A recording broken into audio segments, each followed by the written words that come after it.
Le déconfinement des pays européens. Bertrand Biel Et Jody Leclerc vous raconte ce qu'il se passe en Europe.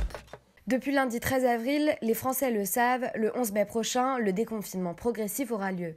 La réouverture des crèches, des écoles, des lycées est envisagée si les règles de confinement imposées le 16 mars continuent d'être respectées. Cette hypothèse du retour à l'école pour un grand nombre d'élèves fait débat, mais alors, comment se déroule cette étape de déconfinement en Europe ? En Italie, pays d'Europe le plus touché par le Covid-19 avec plus de 21 000 décès enregistrés, le confinement est prolongé jusqu'au 3 mai. Giuseppe Conte, Premier ministre italien, qui est aussi accompagné d'un comité scientifique pour prendre les décisions, assouplit le confinement. Le comité scientifique nous a confirmé que les signes de la courbe sont encourageants. Depuis mardi 14 avril, les librairies, les laveries, les papeteries et les commerces pour les nouveau-nés ont repris leurs activités. Cependant, ces mesures ne sont pas prises en compte. Pour les régions du nord du pays, comme la Lombardie ou le Piémont, les commerces restent fermés. Le sujet de l'éducation est toujours mis à l'écart en Italie.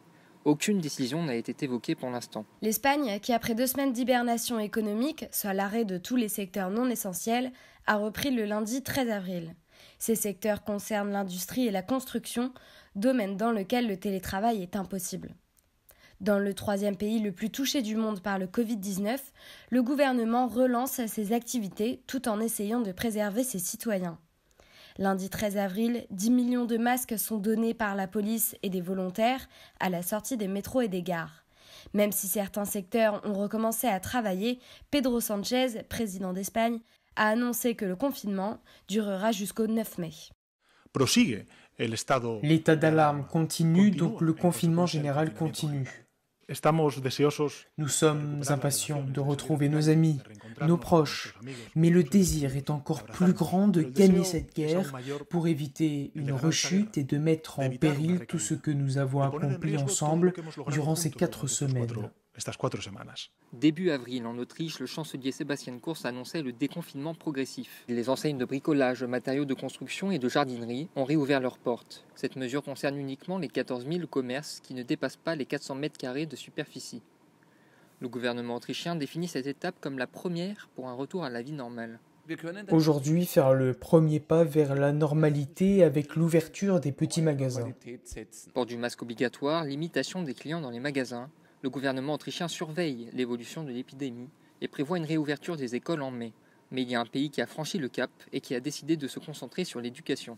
Avec un total de 309 décès et 6 700 personnes contaminées, le Danemark réouvre les crèches et les écoles mercredi 15 avril.